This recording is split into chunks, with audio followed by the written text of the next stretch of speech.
Live everywhere. Daily Kos Radio on netrootsradio.com presents David Walton. Kagro in the Morning Show.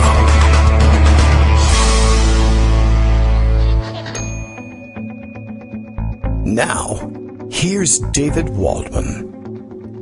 Hey, good morning, everybody. How you doing? It is Thursday, September 5th, 2019, something thereabouts. Okay, Daily Kos Radio is live now. Thanks again to Bill in Portland, Maine, who starts us off with a morning tweet. In case we ever forget what we're doing and have no idea how to start the show, Daily Kos Radio is live now, thanks to Trump's little weather map stunt. Kagro X, that's me, and Dem from Connecticut, that's Greg. He's coming soon. Finally have the legitimate excuse they need to spend 2 hours huffing Sharpie fumes during a live broadcast. Yes, absolutely. Listen, we have a Sharpie problem in this country all of a sudden. It's really true. The meteorologist community is enraged like I've never seen them. There's a climate catastrophe happening in this world. I was going to say in this country, but it's happening everywhere.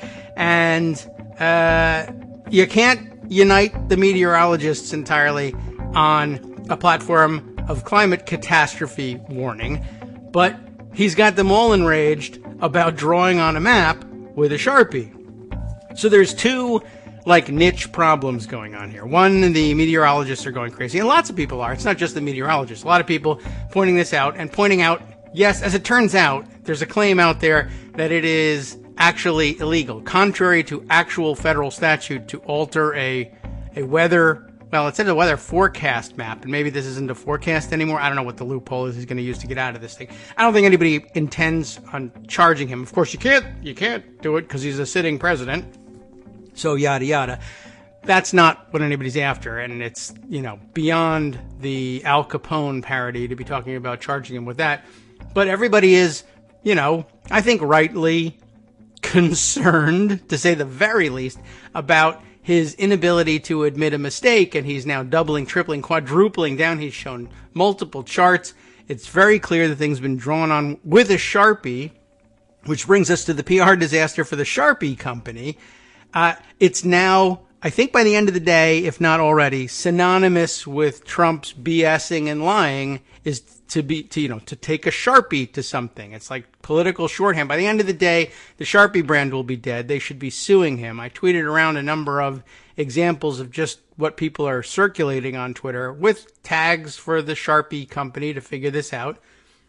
And remember, they've taken a proactive role in all of this. Somebody dug up, but there's always a tweet, right?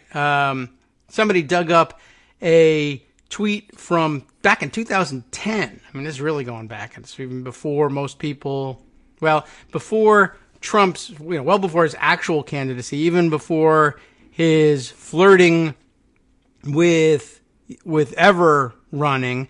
So back in May of 2010, let me see if I can find this thing. I saw somebody retweeting it today, in which, they're just bragging on Trump's love of Sharpies. Said, what was it? Here we are, May 7th, 2010. When it comes to self-expression and making a statement, nothing beats a Sharpie. I mean, it's a normal product branding message. But then it says, in parentheses, even Donald Trump knows it. And I guess they got rid of the tweet. Or maybe it never existed in the first place. I don't know. I retweeted it, and now I think trying to take a look back at the tweet says it's not there. Either they deleted it or it was a forgery or I don't know what, but certainly could be anything. But the point is, even then, of course, he was famous for signing his autographs with a Sharpie, so I'm sure they were referring to that. But there is actually a Business Insider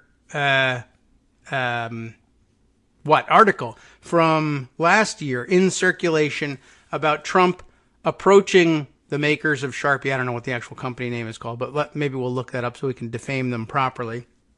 And asking them to make a special presidential Sharpie, his claim being that as he laid it at the feet of the government pen was terrible, and I wanted one of my stupid Sharpies, like they give the big fat pencils to the first graders because their little hands can only manipulate them if they're oversized. He likes the Sharpie. And they made a special presidential edition. They're very proud of their association with Trump, which, could be a neutral association. But now, of course, Trump, like everything, has turned it to crap. And as they say, everything Trump touches dies. They thought they could profit from this. And by the end of the day, the Sharpie will be synonymous with buffoonish lying. And they're going to have to get out. They're going to end up suing Donald Trump, sending him a cease and desist letter. You got to stop using our product. And by the way, huge opportunity for another pen company to come out with a Sharpie-like marker that they can advertise as if you want a, good marker, but you don't want to be associated with this idiot president, buy our product, Schaefer, Bic, whoever wants to come out with it. You can send the $1 million consulting fee to me via Patreon or Cash or PayPal. Just let me know.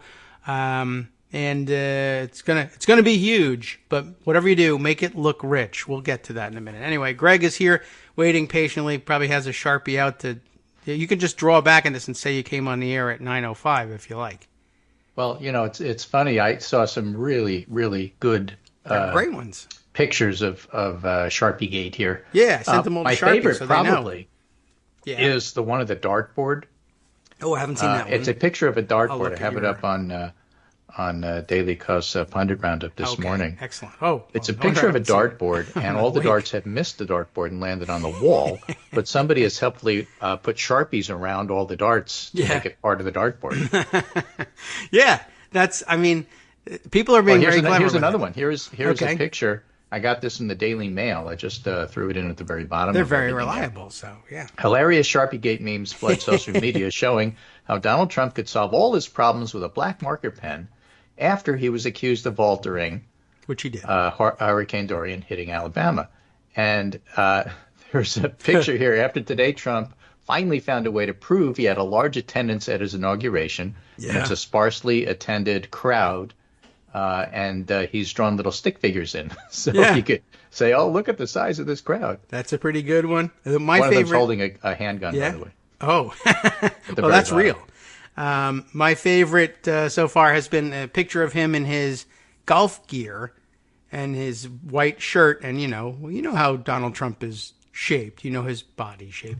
And somebody has helpfully drawn in a slimmer figure and six-pack and big pecs and broad shoulders. So he's looking pretty good as long as you put a Sharpie to him.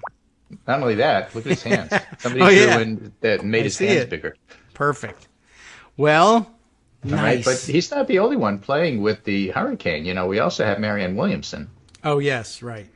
And she was tweeting about the hurricane and actually put in this tweet: the Bahamas, Florida, Georgia, and the Carolinas may all be in our prayers now. Millions of us seeing Dorian turn away from land is not a wacky idea. It's a creative use of the power of the mind. 2 minutes of prayer, visualization, meditation for those in the way of the storm. And her idea was there that if you thought about it and prayed, you could divert the storm. She actually did that in a tweet and then deleted it. And people are making fun of her for that. And I think that's unfair. I mean, it worked for Alabama. Yeah, right. They got them out of the path. They prayed and they thought, and Trump was in there with them. And obviously the whole hurricane thing missed Alabama. So clearly it works. I am really grateful that Marianne Williamson will not be on the stage. And then, of course, she got into this whole thing about all of you Democrats, you're misunderstanding the power of prayer and those who are religious, and you're excluding them from your party.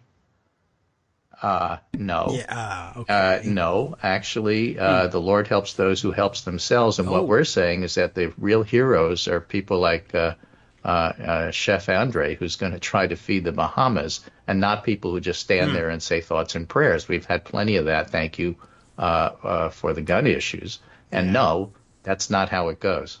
Yeah, that's real interesting. She will be on the stage. She can actually project to the stage, I think. There's no reason why she should have to raise contributions. She should just... Well, not like that. She can change time. So, she can go back and actually get her polls up. Use the power of the mind, man. What's going on? So, limited power. We have that going on, of course. And it's kind of interesting that those are diversions from an actual substantive debate, which I didn't watch, and I'm sure you didn't either, but I was grateful to know that it was going on. CNN had a whole mini-hour town hall with Democrats debating, and presenting various ideas about climate change. Elizabeth Warren's embraced Jay Inslee's stance on this, and I think many others will as well. And whereas, some political pieces are talking about how this is a problem for Democrats because obviously they're in disarray because they don't all agree on this. Another Politico piece, I think, gets it better. Democrats seize on climate as 2020 primary weapon. In a marathon forum on climate change, Democratic contenders began to seek separation from one another on the key issue. That is to say, if you promote ideas and have ideas and you present ideas you debate them, it doesn't mean that you're in disarray. It means that you're the party of ideas and the Republicans are the party of climate denial and Sharpies. Oh, yes. That's a pretty sharp contrast there. I would say so. Oh, yeah. We're gonna this come sell your stock in Sharpie, I guess, or whatever the company is. But I'm just saying, so the idea that you could present this as a Democrats in disarray story is, of course, kind of media stupid. The reason they did that, of course, is that the Politico story that did that quoted a group of establishment figures in Washington. Establishment, yes, exactly, and said that's the essence of Politico, let alone the essence of the story. Oh yeah, right. But the story essentially quotes establishment figures in Washington to purport to show that it's a problem. In other words, here's the quote: "The Washington establishment seems convinced it is a generic long-term issue requiring politicians to do something. Climate change makes Republicans look out of the mainstream. But as a demand for massive upheaval on a tight planetary timeline, the Green New Deal makes Democrats look just as far out of the mainstream." There's so much wrong with that. First of all, the idea that the Washington establishment has their pulse on the nation is ridiculous. Secondly, that's true too. It is embedded into the Republican Party. Yes. That climate change denial is where they're at, just as it is to do nothing on guns. Whereas you can find an individual who says, okay, do something different on one of those two issues. Nonetheless, as a party, there's no question that that's where they stand for. Yeah. The Democrats as a party don't stand for the Green New Deal. No. And so picking one issue and say, okay, Medicare for all and Green New Deal means that they're far left is ridiculous because that's not the party platform in either case. Right? What it is an Overton window shift so that you can wind up talking about these issues. And nobody knows at this particular point who the Democratic nominee is going to be and what the party platform is going to be on these two issues. So you can't point to them and say, oh, that represents all Democrats. You can point to climate denial and say that represents all Republicans. It does. So trying to conflate the two is ridiculous, just as it is to think that if the Washington establishment says X, therefore it must be X. But Politico is based on that. They sit in Washington, ask the establishment. They don't get out and talk to people.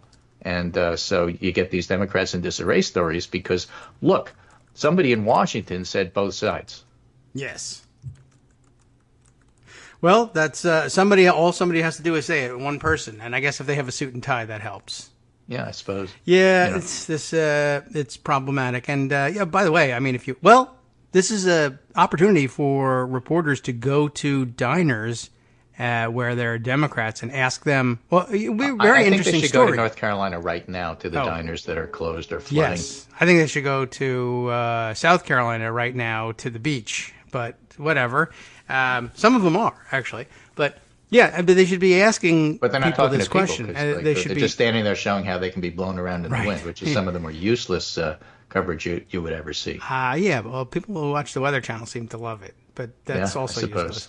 But yeah, they could be talking. This would make a great story to talk to Democrats and literally, seriously, a good story. Talk to Democrats, regular people who will tell you that they vote Democratic, who aren't necessarily activists, or even if they are, but ask them.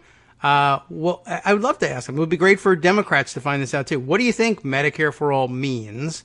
And Green New Deal. What are those things? What do you want to do? Yeah. Do you think we should do something? Do you think the Democrats even ask them about the Green New Deal and say, what does that mean? Or how would you write it? Or are you sure what's in it? Or it would be a great story and helpful even for the Green New Deal. The legitimate Green New Deal activists would be interested in knowing what people think is in their Green New Deal. I'm not so sure, only because the Medicare for all people are not interested in the fact that when you ask people, everybody's confused about what's in Medicare for all. Now, you would think and that they would want to to know them, that. You say, well, it's their fault for not understanding it. Here's what's in it. Well, so and if they that's never, not how you convince voters. If they never recovered, that wouldn't be so terrible. I mean, if they're convinced that people either know already or are just going to continue to fool themselves and they don't want to know that people are confused and how to unconfuse them, or maybe it's their plan to confuse them. I don't know. That's fine. But the rest of us would like to know. And I know there's a lot of people who are out there saying it's weird because Medicare for All sounded like a great idea. And now I'm hearing that it's not a great idea. Why is that? Because I just thought it was if I wanted Medicare, I could have it. Can I have that?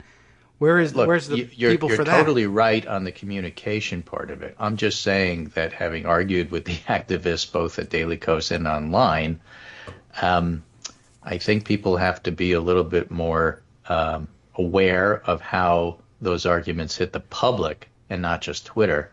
And I'm a little cynical about that because I'm seeing what's going on. I would want to ask the public. I would want to say, so what are the results of our big argument here? I asked somebody who doesn't read Daily Kos and doesn't even know what it is, what they think about Medicare for All, and they said it sounded great, and then I told them that it might mean mandatory Medicare, and they said, that's not great. I want the optional one. Or one. that you might lose your insurance company that you have now, which you're okay with. Yeah, and surely someone will say, oh, I'm aware of that, and I'm fine with it. Okay, well, we'll put that down, too. Yeah. Okay, I want to know. Majority? Is that just one person? You know, you should know. It's all important, and I think that it's a little early to expect the public to focus in. One of the advantages of having so many different policy positions is you get to debate them and see what the stronger ones are. And one of the disadvantages, it's really totally unfair and unrealistic. I almost said irresponsible, but it doesn't really matter. So it's unrealistic to expect the public to keep up with all the different variations. Once you get one, then you can debate it with the public. Yes. The general public isn't even tuning in on the primary. They're concerned with their own lives and hurricanes and despite the fact that Labor Day the economy, which is not doing well, and the public is seeing that. Business is worried about it. Manufacturing is contracting. The stock market is volatile. The tariffs are hurting. People are much more concerned about that. Make it sound too good. Than the specifics of a particular policy. And those of us who really are into policy, it's fine to debate among ourselves. That's okay. But to expect the public to keep up or be interested in this at this stage is just a little bit unrealistic. Yes. Now, if you have CNN do an hour by hour by hour climate discussion, it's great. You widen that discussion. You bring in the public, those who are interested, and especially those under 45 who are especially interested can watch. And those over 45 who perhaps are a little bit less clued in, but nonetheless are addicted to television, at least get a sense that, hey, there are these people and they're spending a lot of time talking about it, and maybe it's important. Yes. And that alone, is very much worthwhile. But, again, specifics of the policy, I can't recite to you what the Green New Deal is, and I follow this stuff. Yeah, well, that's true. You can never tell. And it's like many things, it could be ever-changing. You never know. In the age of Sharpie, really, honestly, can we have any sort of debate about anything? Well, it's tough because it's going to be reduced to cow farts. That's what happened when it was presented. That's true. No joke. Right. It happened in a sense last night, again, at the thing we didn't watch. Elizabeth Warren gave some kind of fantastic, comprehensive answer about something, as she is wont to do, and mentioned the fact that, Republicans are going to reduce this to crying about light bulbs and straws and whatever other products there were in the list of things that they get upset about. And sure enough, by the morning, the Trump campaign was circulating an ad saying that the first half of her answer was the entirety of her answer. They Sharpied her response and made her look like or tried to make her look like a loon. But yeah, this is what in other words, they were deliberately misleading, or as we like to say on Kagro in the morning, they were lying. Yes. Well, we only have the 2 hours. We can't spend it all saying deliberately misleading and obscuring the facts. Yeah, they lied. It's much for the Twitter of radio shows. Yes. So I think 2 hours. Yeah. I want to not forget about this wonderful Merriam-Webster subtweet, which came out this morning in regard to Sharpiegate. Yes. It said a mumpsimus, Mumpsimus. A mumpsimus is a stubborn person who insists on making an error in spite of being shown that they're wrong. Yes. Right? Okay. And it's Interesting. I among never knew that. they published a real? list of rare and amusing insults, such as cockalorum, snollygoster, mumpsimus, and ninnyhammer. You pillock. Wow. Right? And that, of course, lends itself to a very brief discussion about what's going on in merry old England, because we left off this story yesterday about the fact that Boris Johnson wound up losing a very, very important vote, several, in fact, that was going to take place. And what happened is that the Parliament voted that Parliament is indeed supreme, and they passed a law that says that the Prime Minister is going to have to ask the European Union for an extension, maybe as far as January, end of January, before leaving the European Union. And people can say, well, what does that accomplish? What it accomplishes is it prevents a hard Brexit next month, and at the same time gives enough room, not necessarily to work out a deal, because probably no deal is possible, but it gives room to actually have another election, which doesn't have to be a snap election done next week. Okay. Well, and I love so elections. Boris Johnson said, well, if you won't let me do my plan, then I want snap elections and show you that the public is totally behind what I'm doing. But in order to do that, he had to have the agreement of the Labour Party and other members of Parliament and something like a 2/3 majority. And they said, no, that's not happening. You don't get to have the election when you want. You'll have the election when we want. We're Parliament, and we're telling you, the government, what to do. Government doesn't tell Parliament what to do. And so let's make sure that that's clear. And in fact, among the other things that happened, here's a piece. Johnson slammed into a wall in the UK. Politicians willing to defy the leader and party on questions of principle, even if it means expulsion from that party, as we talked about yesterday, show that the UK is a more functional, mature democracy than the US is. Oh, yeah? And amongst the other things that happened, and we'll talk about perhaps a dispatch box. I sent you a nice little picture of a debate in Parliament, and at the big table that stands in the center between the two sides, between the benches, front bench and back bench, are two ornate boxes, dispatch boxes, styled in the old, the courier will put the valuable documents in the dispatch box and lock them. So when you address Parliament from the bench, you stand up and you get berated by John Bercow. I sent you a nice little video of him doing that. It's like watching Barney Frank at a town meeting, except with a British accent. It is really funny. So he tells people to sit down and be quiet in a lovely, lovely way. But if you're important, you get to stand at the table at the dispatch box. I see it. And so when you say, well, you did poorly at the dispatch box, what they're saying is you got up and you addressed Parliament and you did a pig's breakfast of it. So one of the tweets that Ian Dunt put up there, have we ever seen a worse start by a government? After just 4 parliamentary days, terrible performance at the dispatch box. We just explained what that is. Loses its majority, splits its party, checkmated on strategy, loses 100% of the votes, and even the PM's brother can't serve under him. So Joe Johnson, who is Boris Johnson's brother, resigned yesterday. Better name, too, and said that he was split between a family and national interest, and he had to go with national interest, so he is stepping down. That's weird. It's been an honor to represent Orpington for 9 years and to serve as a minister under 3 PMs. In recent weeks, I've been torn between family loyalty and the national interest. It's an unresolvable tension and time for others to take on my roles. Over and out. Or as Donald the Unready tweeted, Joe Johnson proving that while blood may be thicker than water, nothing is thicker than Boris. That could do it. Right? Yeah. So that's pretty embarrassing.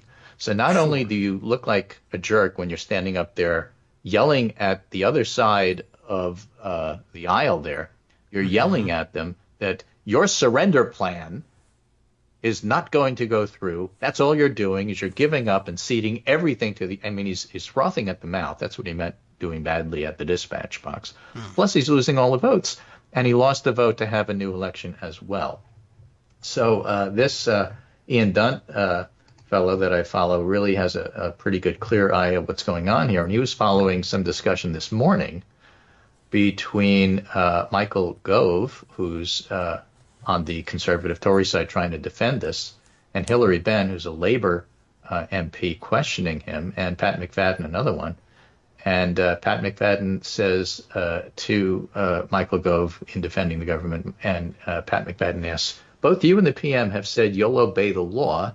You've now seen the bill. Does that mean you'll comply with the terms of the bill? And Gove says, my view is properly constituted statute passed in the right way places an obligation on the government that believes in the rule of law to obey that statute. That's my view. Beyond that, I won't go. And McFadden says, but how do you square that with the prime minister saying he'll never apply for an extension? The law just said you have to apply for an extension. And Gove says, well, that's a fair point, but I won't get into that. Sharpied it. And McFadden says, well, how do you to make sense of these two statements? They cannot be reconciled. And Michael Gove says, well, we could have a long conversation about the many ways in which they might be reconciled, but it's not for me to get into that conversation.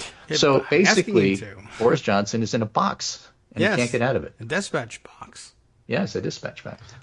Which they spell funny, as usual. DESPA is one accepted thing. I think that's how they use it in Australia. Yeah. But in the UK, dispatch is usually the way we spell it. Okay, well, good. I hope so. If the Australians are doing it backwards, it's because of their toilets. So I'm happy to add that color, COLOUR, to our discussion today. Yes, it was fantastic. The color is red, by the way. I'm looking up about the dispatch boxes. Well, the red one is the royal one. Yeah, that's the one I guess they send all the happenings. Hey, dear King and or Queen, here's what happened today in Parliament. Is that what? Yeah. Okay. Yep. Well, that makes sense. Good stuff. And then they hit him over the head with the mace, and trumpets play something. I think this is the way it's done there. We'll be back in 2 minutes.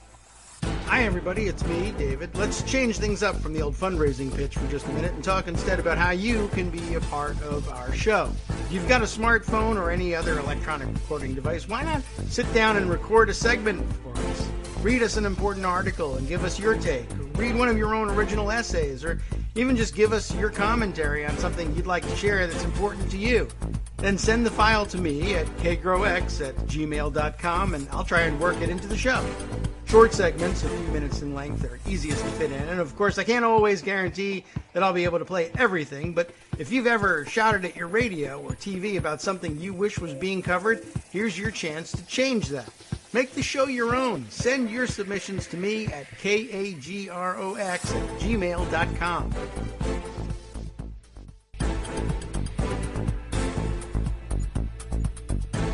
Welcome back now to the Kagro in the Morning Show here on Netroots Radio. Time, I guess, to now more thinking outside the dispatch box with Greg Dworkin. What else we need to wind up with here today? Or take as long as you want. We can always just Sharpie you in for more or less time. Oh, that's good. So I want to talk about, let me just finish up what's going on in England with Ian Dunt, who I gave you about the quick summary. But here's his summary about what's happening with snap elections, because it's clear that Boris Johnson's been defeated, and he's going to be pushed in a way that embarrasses him. The concept, therefore, is that, well, because he's been embarrassed and humiliated, he will now call for a snap election, and the polls say that if it were held today, he would win. That is not as embarrassing as I thought. Well, that's because Jeremy Corbyn is not a popular figure. That is more embarrassing. Right? However, the thought is that it isn't necessarily Corbyn who would be PM.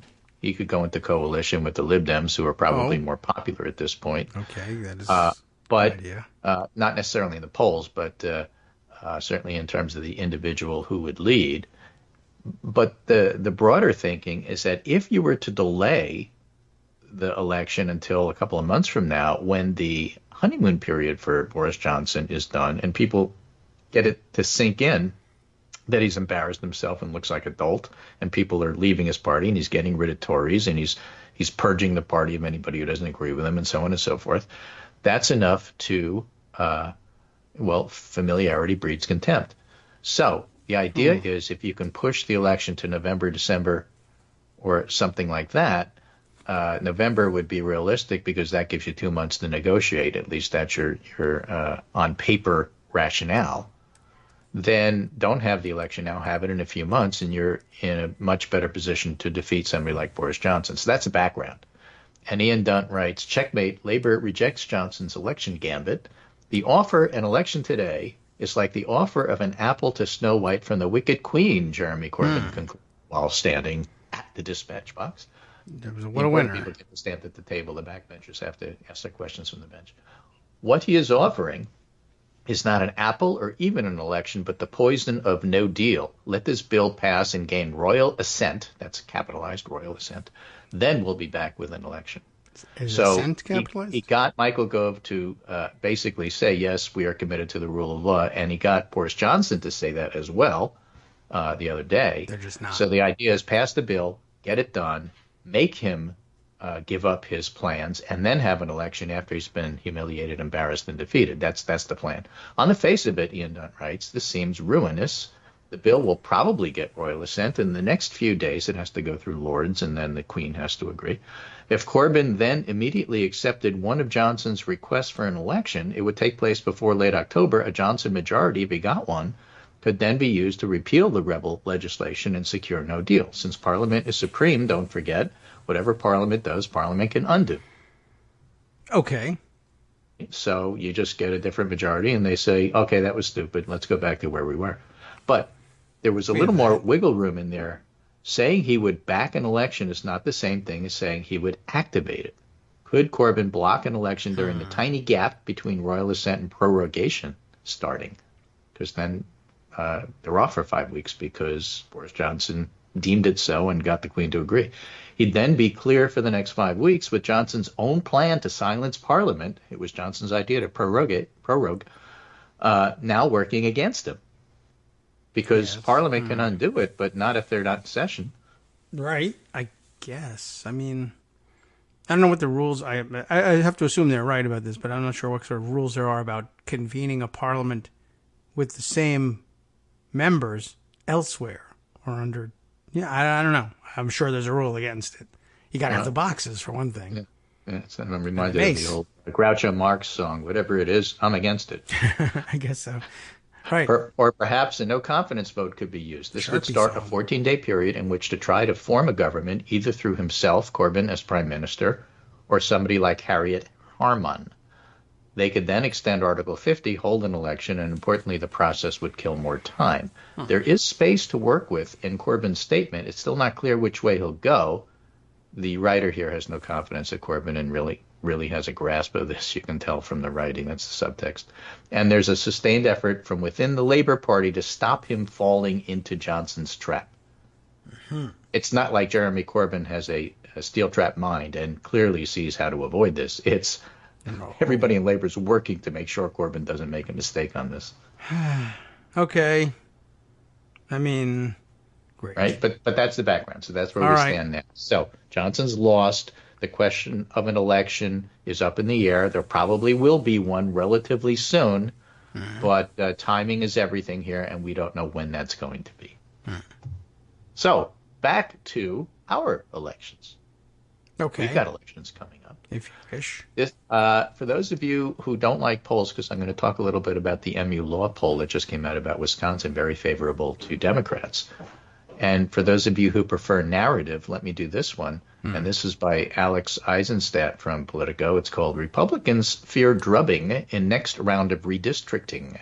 It's shaping up as a 180-degree reversal from the political landscape heading into 2010. Democrats were caught napping in the 2010 election ahead of the last round of redistricting, and it cost them control of Congress for nearly a decade. Now Republicans are warning the same thing could happen to them. Senior Republicans concede they're at risk of losing dozens of state-level elections that will determine who wields power over the post-2020 congressional map. A lot of this is because some of these state gerrymanders got thrown out. Yes. True. While Republicans are establishing a massive national infrastructure devoted to reelecting President Donald Trump and winning congressional majorities, party officials say the state legislative races are being overlooked. And the trepidation comes as an array of well-funded Democratic groups, including one with the backing of former President Barack Obama and ex-Attorney General Eric Holder, are flooding cash into Virginia. That's your state. Right. We love people in Virginia. A key redistricting battleground that's holding state legislative elections this fall. Democrats are right. expected to plow tens of millions into races next year. And Some goes on other to say this ones, is I really guess. serious, and the Democrats are serious about it, and it's not so clear that the Republicans are ready. Good. That may have something to do with the wave of retirements from Congress, too. Usually they wait to see that they've been redistricted out or lost their district, and I guess maybe people are making room or don't want to find out that that's the way they're going out or what. Right. There were 3 more retirements yesterday in the same day. Yeah. 2 Republicans, 1 Democrat. The Democrat, I think, was from California, is about 75 years old. The Republican senior guy that retired is James Sensenbrenner. Yes, F. James Sensenbrenner. So he's been around a long time. He was around when you were there. That's why you should F him. That's in his name. Yeah, well, I suppose. So, we have that going on. But the MU Law poll came out yesterday. It was quite an eye-opener. Let me just give you some of the top-line stuff. 538 helpfully sums up latest polls. So yesterday, Marquette Law School and has Joe Biden beating Donald Trump 51-42 in Wisconsin, a key swing state. That's Biden by 9 points and Bernie by 4. Warren and Harris both even, although the MU Law poll went on to say, as far as Warren and Harris goes, people still don't know who they are. For all of the debate, and it's not nearly as vicious as what I saw 4 years ago, but for all of the debate about what's going on in the Democratic primary, again, people really haven't focused in yet. Summer's just over. Labor Day was just at the beginning of the week. And so that's important. In terms of the presidential primary in Wisconsin, Biden has an 8-point lead for now. Okay. I mean, for him. Yep. And overall, Donald Trump is at 41.4 approved for the country when you put all the polls into the 538 mix. And the disapproval is at 53.9. And again, as we've commented many, many times, that is fairly steady. But Yes. the MU Law poll also has some other very, very interesting things. Okay. All right. Asked to rate immigrants on a 0 to 100 feeling thermometer. Right? And people do this. 100 is warm and 0 is cold, so it gives you an idea of how the public feels about things. Okay. 100. Boy. All right. Right? Legal immigrants average 78.8. Muslims 63.1. Evangelical Still. Christians 58.6. But they're not evangelical immigrants? Evangelical Christians 58.6, ranking Or- way behind legal immigrants. Illegal immigrants came in at 42.5. I see. Okay. Right? So everybody is asked how they. Okay. So we're saying that. Okay. I evangelical warm feelings Christians toward less- immigrants, not so much for evangelical Christians. That is. Okay. I mean, I think maybe I would answer that way, but. Right? 41% agree that blacks have gotten less than they deserve over the past few years, and 51% disagree. On the other hand, 30% agree that racial disparities are only a matter of effort, and blacks would be as well off as whites if they tried harder, but 62% disagree with that. Okay. Well, I'm glad it's more. Right? Now, This is all MU law? MU Law, yeah. I'm looking for the piece here on the economy because I thought that was important. Sure, And people people love are the not so economy. keen on the economy. No. I mean, people hate the economy. Give me that well, Sharpie. You know, that they're very, very into background checks. And the new Yes. poll, 80% overall support universal background checks for firearm sales, Yes. and only 16% oppose. Right. Dan Crenshaw. The new poll was conducted after El Paso and Dayton, but before the West Texas shootings. There's so many shootings you have to actually really define when this was done. Right. Okay? And I thought this was interesting. Among independents, 43% approve of Trump's handling of the economy, 51% disapprove. Yeah, I guess. Is Right? he handling Republicans the approve, economy? Democrats disapprove, but he's losing the independents, which is the point. Right. Among, let's see, Trump's handling of the economy gets a 49 approve, 50% disapprove. So he's technically actually underwater on the economy there. Remember, that's his strongest issue. Mm-hmm. He's got a 45% job approval, but when you match him up against a Democrat Wisconsin looks like it's going blue. These are not good numbers for Trump in any sense at all. Yes, no. What did I say? Where am I coming down with this? They're not good. Yeah, I'm still confused by the thermometer thing. I'm not confused by it. I'm just the thermometer thing it makes sense. Pretty common thing to ask when you're trying to just get a general sense of things. I guess so. I'm just used to people saying it. A scale of 1 to 10, but that's too limiting. Well, this is on a scale of 1 to 100. Yes, right. So just moving the decimal point. They should do it at 1,000. We get a finer. Yeah, on a scale of 1 to 100, what's the name of the conductor of the train? Right, exactly. These are the great questions of our time, and it's important to do it on a 100-point thermometer. I was waiting for somebody to come in at 98.6 so we could say that was normal, but no. So here's the numbers I was looking for. Economy in the next 12 months, 26% expected to improve, 33% think it'll stay the same, 37% think it'll get worse. Okay. And Craig Gilbert, who's a reporter for the big paper there, these numbers, expectations about the economy looking forward have gotten darker in 2019. In fact, the last 3 polls by Marquette are the least optimistic on the economy in Marquette's multi-year polling. Mm-hmm. Right. Another little tidbit here, which is worth thinking about in terms of who's going to win the primary. Large portion of Wisconsin Democratic voters don't have a favorable or unfavorable opinion of presidential candidates other than Biden and Sanders. So Bernie and Joe are well known. Everybody else, not so much. Yes, they don't reveal in that sentence whether it's favorable or unfavorable, or just a lot of them still just not totally sure of who they are. Now, this all comes at the same time as the IBD tip poll comes out and says Trump's approval rating down to 39, which is actually pretty low for him in that particular poll. Okay. So let me give you that one as well. So in general, the polling still is not great for Trump at this point. Again, there's a long way between now and the election. But when you have things like hurricanes going on while Trump is playing Sharpie, and at the same time, the Democrats are talking about climate change in a substantive way without really getting into the details of what the plans are, because that's less important than the fact that they're talking about it. Same thing on guns. You have the makings of the public just getting this perception on a thermometer scale, if you will. Yes. That one of the parties is serious about trying to address things, and the other one is into just lying about crowd size. I guess so. And that's the contrast that people are going to come away with. So that's my summary for today. It's Thursday, so I'll be back on Monday. And every time I say that, I have to check. Is Monday a holiday? No, that was last week. Mm-hmm. Right. So I'll be back on Monday, and you've got the rest of the show to do. What are you going to talk about? Florida police warn of cocaine washing ashore due to Hurricane Dorian. That's what Is that a good thing or a bad thing? That is where it depends what beach you're on, I guess, and who's with you. Doesn't the water ruin it? I mean, Well, I think they wrap it pretty tightly in plastic. I didn't think it would float, but maybe it's in some sort of flotation device of some kind. A dispatch box full of cocaine is washed up in.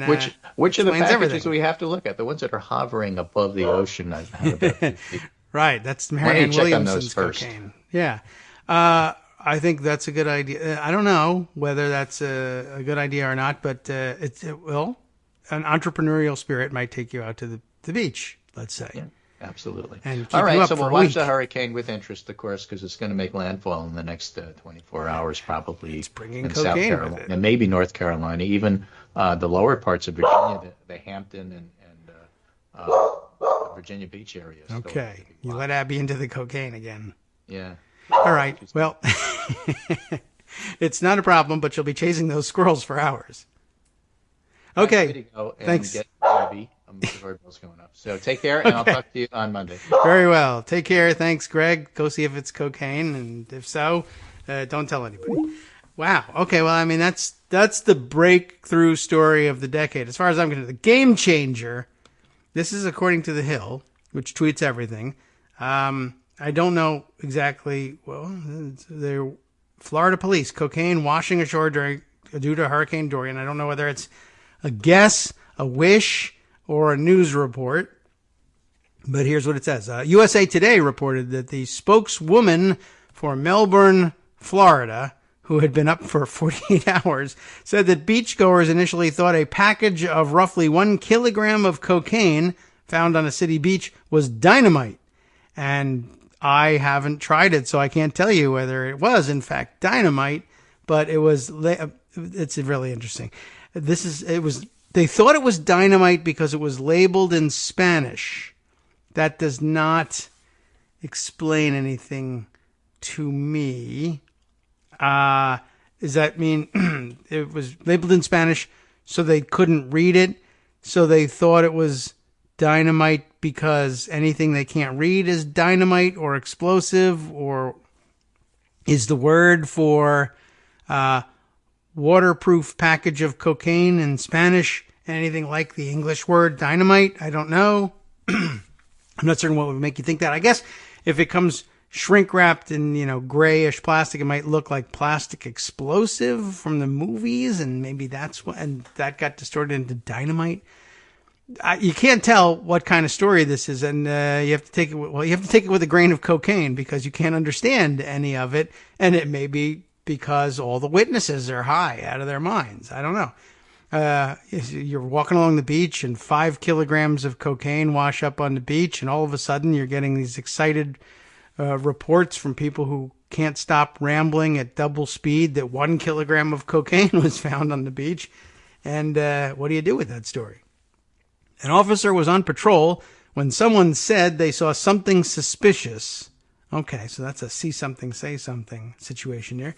That, according to spokeswoman Cheryl Mall, that is the name, I guess, of the spokeswoman for the Melbourne, Florida Police Department. You should not by any means swarm the beaches of Melbourne, Florida looking for cocaine, everybody. Dorian made landfall in the Bahamas. We all know. This is all the boring stuff. Downgraded to Category 2 storm, but it's a 2+.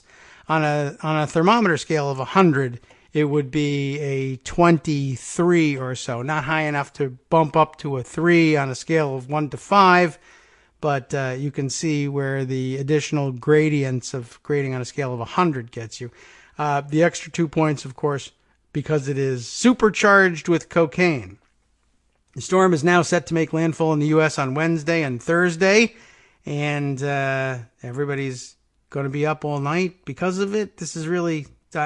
so far, it doesn't say... Well, I guess the kilogram package was in fact cocaine. The problem was that they thought it was dynamite. That would have been a lot more exciting. And they really should have stuck with that story, I think. If they wanted to keep people off the beaches, which is better for safety, they should have said dynamite is washing up or a plastic explosive and it could go off at any moment. And then that would leave the beach free for the police to scoop up the cocaine. But I don't know if that's really a great thing either. All right. Well, anyway, that was a surprise, a bit of a surprise, that story. Let's move on, shall we? There are so many other things happening here. Back to the Sharpie story in a sense. I mean, I don't really mean to spend this much time on the Sharpie story, but there's more to it. In addition to marking up the map, I mean, there's a lot of reporting on this. And a lot of angles to take on it. For instance, I saw this morning Barb Morrow pointing out that, the New York Times soft peddling it again because I guess their legal department says, oh, you can't say the president's lying about this thing. So what did she say? She was retweeting the Times saying, the president displays a map that appears to have been altered. And it's like, come on. It totally has been. I think it's been pretty much established at this point. There are photographs of the president being briefed on Friday with the very same map. And if you blow up the picture and look down at the lower left-hand corner, the map is identified by the time and date and source and all of that. So you can be certain that it's exactly the same map. There are pictures of him now being displayed side by side on Twitter of him looking at the same map in his office on Friday, and there is no black semicircle made of Sharpie or anything else on the map. And in the very same map, it's even blown up to poster size and everything, appears in the Oval Office yesterday with this black mark on it. And of course, the president was actually asked directly about it, which I commend the White House press corps for doing. And they got an evasive answer out of me. How did that get there? Oh, I don't know.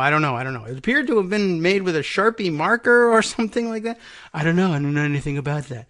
Digby, I note, and I didn't get to see comparisons of this photo side by side, but Digby was observing yesterday that the president had the same expression on his face and then went to the same terminology, went to the same wording where, I don't know, that he had resorted to when he was confronted on Air Force One that one time and denied knowing about the Stormy Daniels hush money payments. I don't know anything about that. I don't know.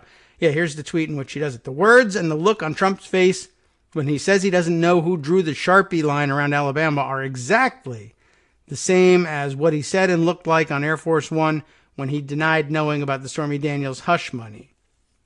I don't know if that's true, but I believe Digby, and that's all there is to it. I guess we're just basically stuck with that. All right, so there's so much happening here today, and I'm going to have to really, I think the stories that I wanted to talk about are in the Twitter feed more so than in Pocket. But one of the items in Pocket is that tweet with the side-by-side of the Friday briefing and the Wednesday display of the altered piece. Also, as I mentioned, the meteorologist community is actually out there and making a big deal of things. They're going to have to open a few. Oh, no, actually, that one's in Pocket, so I don't need to open the feed on that one. But I did see another offer of proof from the meteorologist this morning, just saying, look, here is a link. I'll find out who it was when I scroll back far enough. Here's a link to, this is it, Matt, Serwe, Serwe. I don't know how he pronounces it, but he's from KETV, a meteorologist with KETV in Omaha, which, that's like Real America and everything. Tweets, in response to CBS News' tweet, which reads, President Trump is under scrutiny for a map that appears altered to show Alabama in Hurricane Dorian's path. Although, two things I would dispute about this. One is the more serious dispute that Matt makes here, and mine, the less serious dispute, which is the map doesn't appear to be altered to show Alabama in Hurricane Dorian's path, by which I mean it does appear to be altered, but it's altered in such a way that nobody but a moron could possibly think that it was officially showing that Alabama was in Hurricane Dorian's path. I mean, you've all seen the map by now. The cone of the affected area, or the area expected, how they use these cones, where the hurricane is expected to make landfall, etc., is in white. And the extra semicircle is, of course, in black. And, well, duh. So, of course, it has been altered. It doesn't appear to have been altered in a way that shows this for real. It has been altered in a way that appears to show that the president is a moron and thinks you're a moron too. But that's not really the main story. So Matt Serwe, however he pronounces that, the KETV meteorologist says it's not appears altered. It is altered, full stop. And then he provides this link and says, look, the entire archive of official forecast graphics is here. And that image with the black on it, that image doesn't exist. And there it is. He's providing the link. I will put it in the roundup. I don't think you care to see. You're not going to jump off from listening to the show and go to the link. And besides which, the URL, I'm not going to read it to you. I already retweeted the thing. Go back and look for it if you really have to have the link immediately. But I'm going to believe Matt on that one too. Anyway, as I said, lots out there about this stupid thing. And as I said, he doubled down in a sense on this insistence that Alabama was at one point deemed to be in danger. And then, so he came out with this one.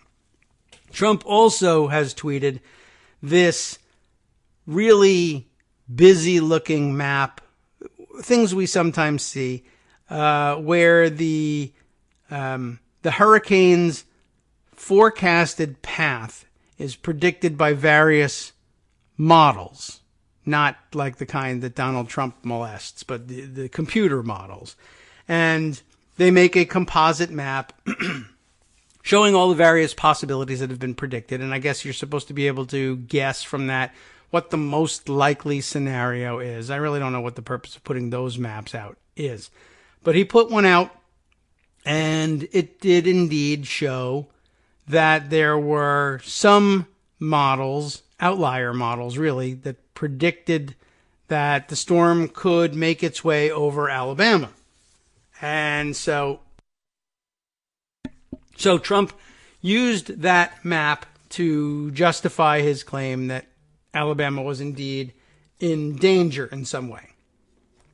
All right, whoops, I have to take care of business on the phone here for a second. But, okay, well, that's interesting. Both my alarm have gone off, plus I also got a phone call that I don't care to take at the same time, and I can't turn the alarm off without actually accidentally answering the phone. Anyway, so he's put out this composite map, and that would appear to lend some credence to the idea that, oh my goodness, Alabama might be in trouble. But then it turns out that that map, too, may have been fake. It did look awfully busy. And I'll explain exactly why this map turned out to be, or how people determined that this map turned out to be fake, too. But it also said a lot about the way Trump was approaching the whole storm in general. But as you know, a break is necessary. We'll come back in a minute, and I'll explain it to you then.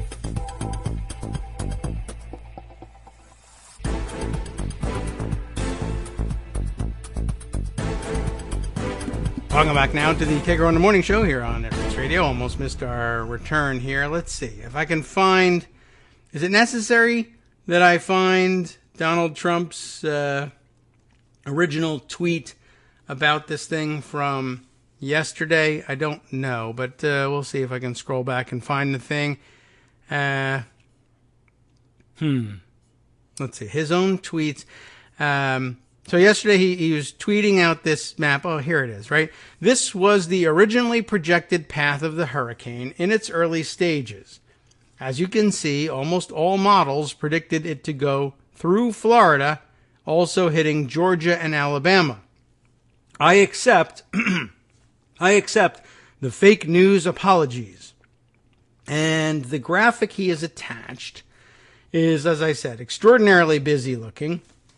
And indeed shows, the vast majority of models, it appears, show an approach to Florida and a turn northeasterly, with many of the models impacting not only Florida, but Georgia and the Carolinas, and then a very few of them over into Alabama. Now, pardon me, you'll also note from this picture that several of the lines, some number of the lines, show the hurricane affecting Mississippi and Louisiana, as well as South Carolina, North Carolina. In fact, as a matter of fact, some of these lines go over Tennessee as well. And I'm sure if the lines had continued, and as a matter of fact, some of them do, interestingly enough. I'll tell you about that in a second. If the lines continued, they would have been affecting some other interior states, Kentucky, perhaps southern Ohio even. I mean, some of these lines, but the map cuts off at southern Tennessee and northern North Carolina, I guess, if I'm reading my maps correctly, plus, maybe half of, Arkansas there? I don't even remember where my states are at this point. Anyway, but he makes no mention of the danger to Mississippi. You can go F yourself, Mississippi, or Tennessee, go screw yourself, or Louisiana. This despite the fact that I think 2 or 3 of these models show direct hits alleged models, would show direct hits on New Orleans, and he's got nothing to say about any of that. Now, as I look at this map, it is a huge mess, of course, and it looks like it could be official-ish. You know, I've seen such things. Well, first of all, down in the corner, it says that the source of the map itself is actually like the South Florida Water Management District.gov. And there's a little box here that says NHC, National Hurricane Center's advisories and county emergency management statements supersede this product. This graphic should complement, not replace, NHC discussions. If anything in this graphic causes confusion, ignore the entire product. I have never really seen a warning quite like that. Well, this causes confusion. So you should, of course, ignore the entire product. But Donald Trump didn't read or understand that part. The next thing that was a little bit weird about this, besides it being so extraordinarily busy looking, is that I note that many of these lines extend beyond the map itself into the legend that helps you decipher which model is which that appears above the map. Now, on the original map, somebody has got this one. Who's got this? Doug, I don't know, how does he pronounce it? M-U-I-S-E. Doug Muise, who is a graphic designer, and decided to take a look at it. I guess this thing caught his eye. And he puts Trump's map and the original map, which I don't know where he got that. I guess, he must have gone to the website, because the website is displayed in Trump's fake map. So maybe he went to that website and grabbed the map, and it's considerably less busy. And as Doug was saying here, it says, any graphic designer, which he is, will point out that Trump's chart is obviously doctored. The lines he added, that's why it's so busy. The lines he added clearly do not have symbols associated with them and are not accounted for in the legend. Now, that's true. The original map has some, I don't know, let's take a look at the damn thing. It has 1, 2, 3, 4, so about 20 different lines accounted for in this legend. There's 1, 2, 3, 4, 5, 5 columns of 4. So 20 different models, and each of the lines has little, there are different colors. Some of them are dotted, and then some of them have triangles, and some of them have squares, and some of them have circles, etc. in the line to help differentiate which model was which. Trump's map, and by the way, the original map shows absolutely none, not a single one of the 20 models in this map even scathe a corner of Alabama. The closest that one of them comes is making landfall somewhere around, I guess, Savannah, and then cutting across Georgia to the northwest and heading into Tennessee, missing Alabama entirely, but there it is. Nothing on Alabama. Now, this other map is got scribble all over. It looks like a kid who, got a hold of a spirograph and went to town and did a poor job of it. And again, there's models. There's one that has it going, south of Florida, north of Cuba, and heading into Mexico. And there's one going into Louisiana, and there's all sorts of lines all over the place. And as the designer here says, all of these lines, they've got no symbols on them. They just added lines. Sometimes they did them in color. Sometimes they did them in black. But it's garbage. And it may be that I don't know how they did it. Maybe they photoshopped two models together. But, again, there's no symbols on them. It's very clearly something other than actual modeling that's going on. And it's really amazing. And the fact that the lines extend so far past the actual map is a little worrying too. So he's really putting a lot of effort into trying to fake this thing up. He's just that worked up about having been caught, about being wrong. And I mean, honestly, as we all know, he could simply have said at any time, My recollection was that originally that there was a model that showed that it might go into Alabama, and then somebody convinced me that it might have just have been an old model. Because remember, he made these comments on Sunday, and even if he's now pointing to maps that are from Thursday, the previous Thursday, that show maybe something about Alabama, the claim is, well, I was looking at best, he's looking at outdated data. But he could have just said, I thought it showed Alabama, and then I went back and looked again, and it really didn't. So I hope I didn't cause any problems. I hope I didn't panic anybody. Thankfully, there was no damage in Alabama, and, these things, I have a lot to pay attention to as President of the United States. And quite honestly, the map, I tried to pay attention so that we could give everybody the right information. I made a mistake. Could have gone that way. Won't go that way. And instead has the National Weather Service bringing him maps and sitting there knowing that the maps are doctored and having to sit there gritting their teeth and not saying anything. And I think once the reporters caught on to the Sharpie thing, which again was not something you have to catch on to. The minute he showed the chart, you said, what the hell is that thing? Everybody did. So reporters asked him about it. He denies it. They called the National Weather Service or the National Hurricane Center, and their spokespeople, they want to keep their jobs. So they're like, ugh. They refer all questions to the White House. They have to, honestly, serious professionals have to sit there and grit their teeth and let the president pretend there was a prediction about Alabama and pretend that that isn't a Sharpie and pretend he didn't draw it and pretend that they're okay with it. That's infuriating. I'm sure it is to them. Now, on top of all this, I think we can get out of this discussion now, finally. But all the proof that's being offered, the links to the entire archive of all hurricane prediction maps, the side-by-side that was Steve Kopak had provided everybody of, and who is Steve Kopak? Steve Kopak is the breaking news and social guy. That's what it says. It doesn't say guy. Breaking news and social for CNBC and CNBC Now. So I don't know exactly what that means, but I assume he handles that stuff for that channel. And his tweet says, on Friday, Trump got a briefing on Dorian and was shown this projected path on the photo on the left of his tweet. And again, indeed, if you look at the photo, it's the identical, the map is the same one. It's identified by the markings down in the lower left.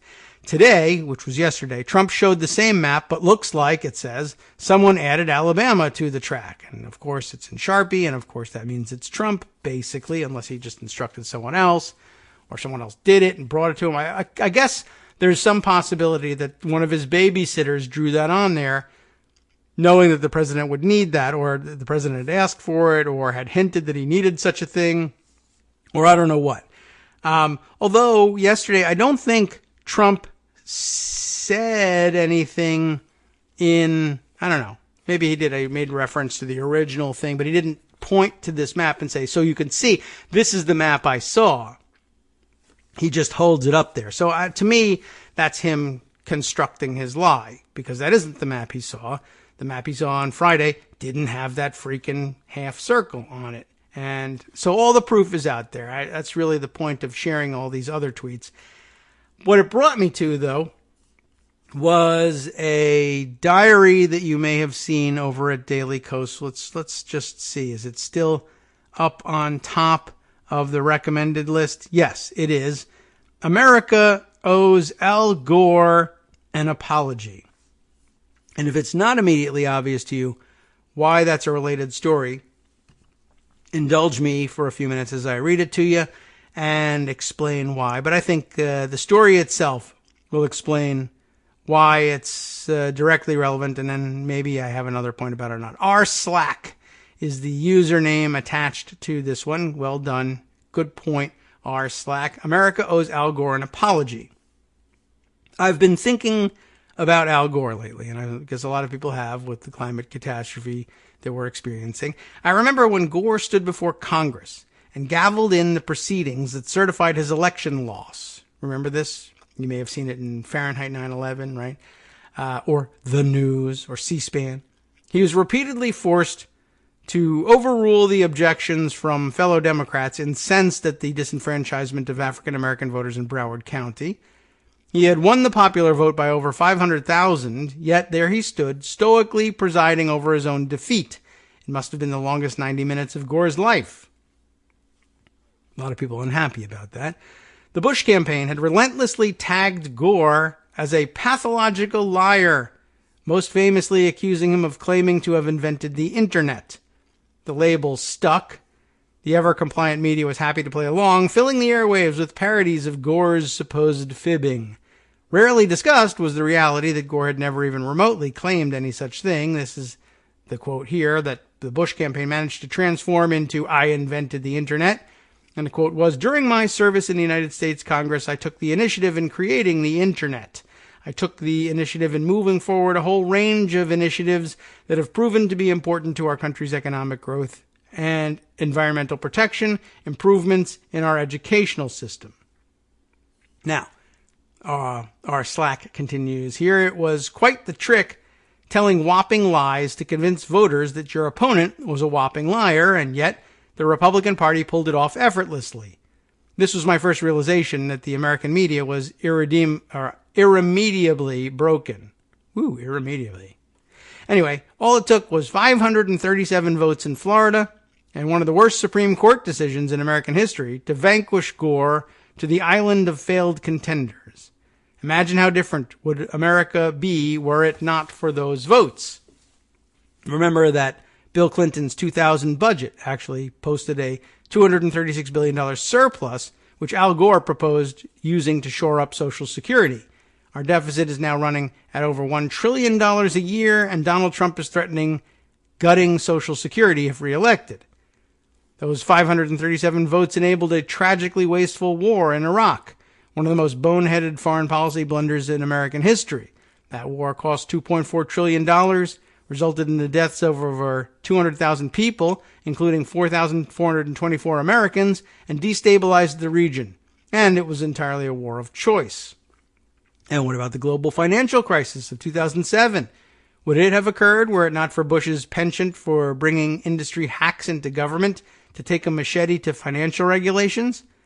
It's even possible that nerdy old Gore would have asked some hard questions when presented with hints that bin Laden was planning on hijacking airplanes and using them as weapons against the United States. How many votes in Florida was the "I invented the Internet" lie worth? Almost certainly more than 537. The galling irony is that the Internet does indeed owe a tremendous debt to Al Gore's legislative work. Gore had closely followed developments in information technology since the 1970s. His High Performance Computing Act of 1991 funded research that, among other things, led to the development of Mosaic, the first worldwide web browser, as well as bringing together researchers with the purpose of accelerating the development of the information superhighway, remember that? Which was Gore's characteristically clunky name for a publicly accessible Internet. Even as late-night comedians mocked Gore for his supposed mendacity, the actual progenitors of the Internet gave him serious props for his advocacy. Vint Cerf and Bob Kahn, computer scientists who developed the communications protocols that made networked digital communications possible, praised Gore for his contributions. And here, the pull quote from that: "As far back as the 1970s, Congressman Gore promoted the idea of high-speed telecommunications as an engine for both economic growth and improvement of our educational system. He was the first elected official to grasp the potential of computer communications to have a broader impact than just improving the conduct of science and scholarship. The Internet, as we know it today, was not deployed until 1993. When the Internet was still in the early stages of its deployment, Congressman Gore provided intellectual leadership by helping create the vision of the potential benefits of high-speed computing and communication." This statement was published at the height of the 2000 presidential campaign, back when Trent Lott joked that Al Gore claimed to have invented the paperclip. It was published around the time that Dan Quayle quipped, "If Gore invented the Internet, I invented the spell check." It's a good joke, actually. After the election, Gore went on to grow a paunch and a scraggly beard, taking on the bedraggled, typical look, I guess, of failed presidential candidates. He then reinvented himself as an ecological prophet, warning of the calamities of global climate change. Right again, in other words. His inconvenient truth brought abstruse scientific issues such as carbon dioxide concentrations in Antarctic ice core samples into the public conversation. Scientists were impressed at the accuracy of his scientific understanding. They shouldn't have been. Gore had been following the link between CO2 and climate change since the late 1960s.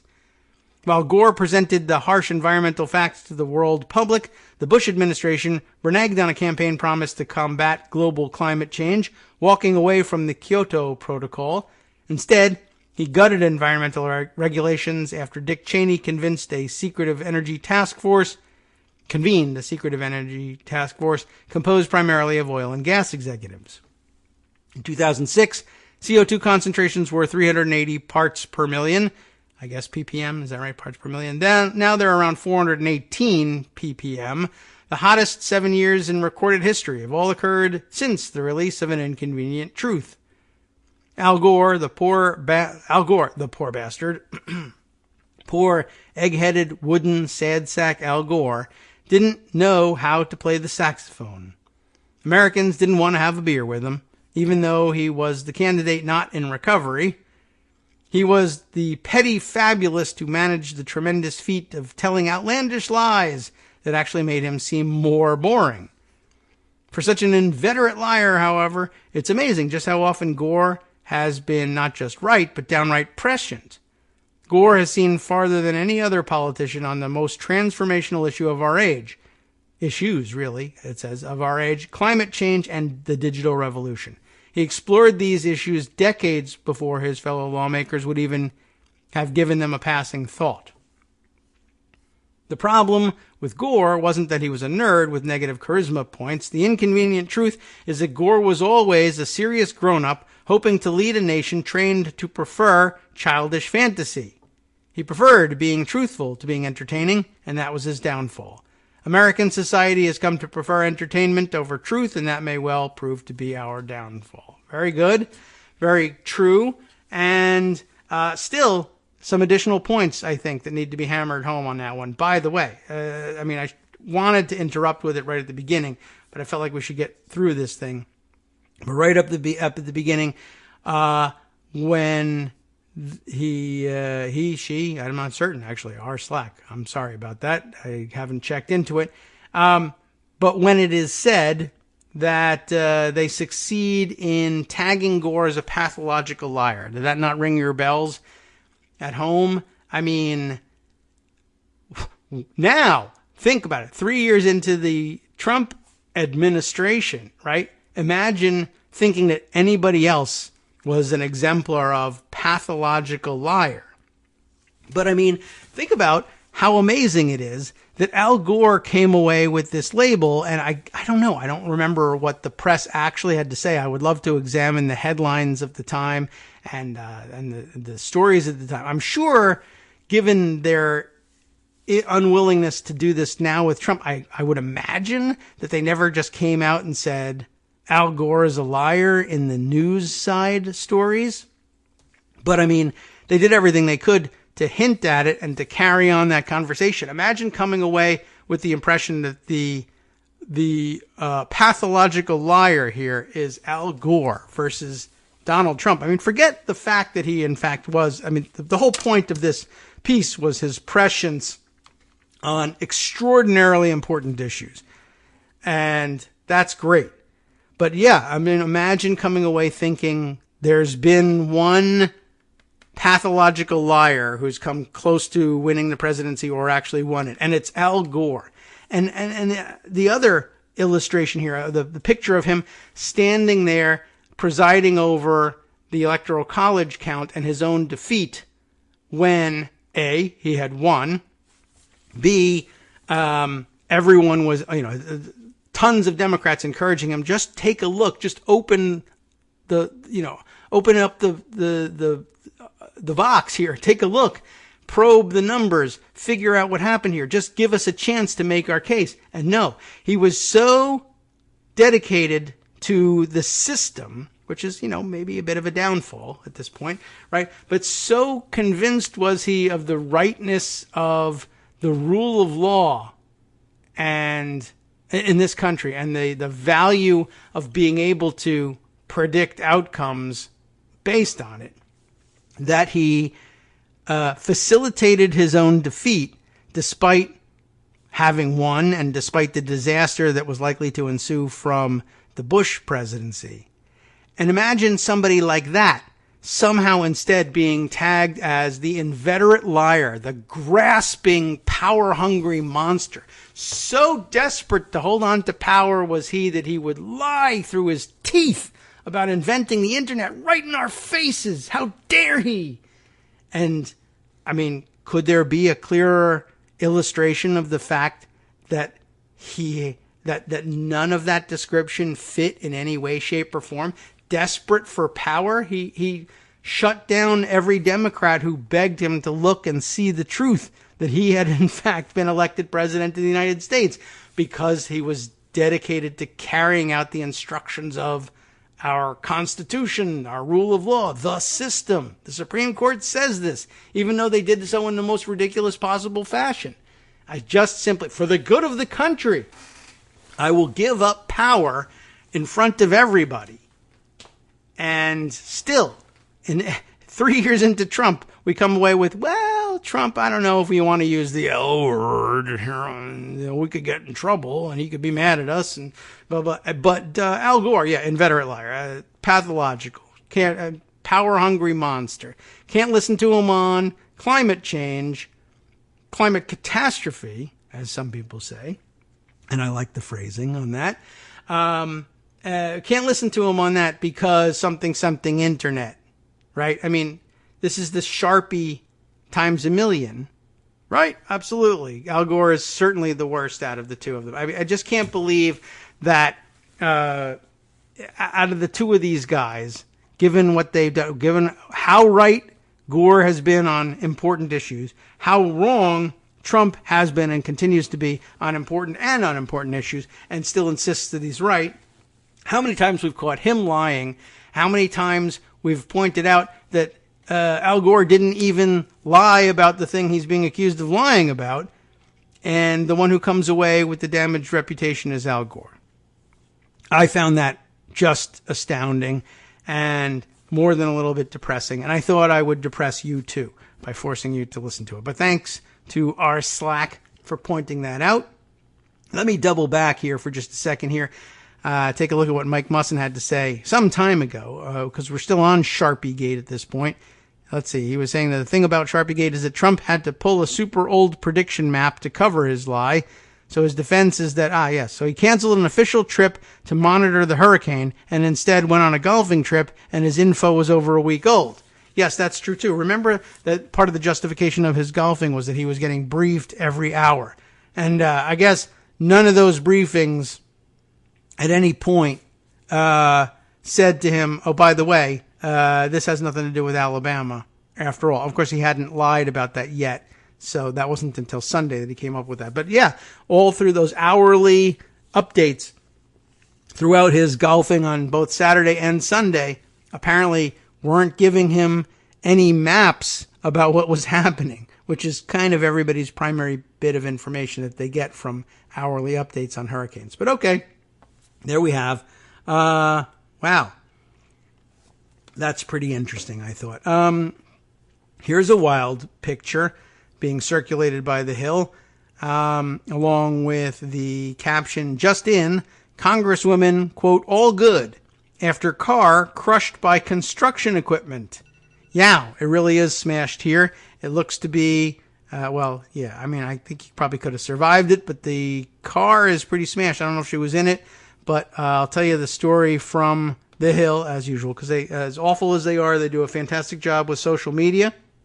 And let's see, let's not miss the start of our break here, but Representative Marcy Kaptur, Democrat of Ohio, is the subject of the story, which we'll just give to you briefly. Said she's all good after her car was crushed by construction equipment on Wednesday. Kaptur said she was on her way back from dropping off vegetables from her garden to a local pantry. adorable. When the incident occurred, she was driving in a single lane of a construction zone when a backhoe swung into her lane and smashed the driver's side windshield of her car. So she was in it and driving. So anyway, the frame of the car held up pretty well, and she's okay too. Just thought I'd mention that one. Looked a little scary, and we only had a minute left anyway. So we'll be back in 2. Hi, it's me, David Waldman, your host for Kagro in the Morning, with a brand new interruption to say thanks to all of you who support the show. Remember when I told you that our average monthly donation was about $7, for which you were getting 2 great hours of news and entertainment 5 days a week, and how that came out to about 70 cents an hour? That's a pretty good deal, except it's wrong. The math actually works out closer to 17 cents an hour. It is hard to beat a deal like that, and even harder to send your kids to college on. Thankfully, Patreon.com makes it easy to make that work.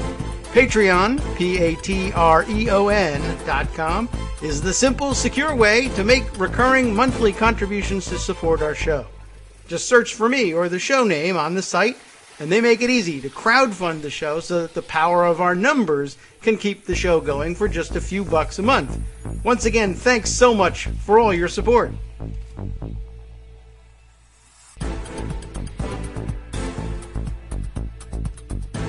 Welcome back now to the Kagro in the Morning Show here on Netroots Radio. I really appreciate that diary, by the way. So thanks again to R. Slack, who I wish I had a real name on so that I could say thanks to him or her in an official sounding way that makes him or her sound that much more learned and as a member of the establishment, so that you would take him or her seriously. But you know how it is with real names and blogging. But well done there, and deservedly at the top of the recommended list. Lots to talk about. That's the best kind of diary. Not only one that makes some excellent points, but that leaves you with many points of your own for discussion afterwards. Okay, quick note also from The Hill. God damn it, The Hill.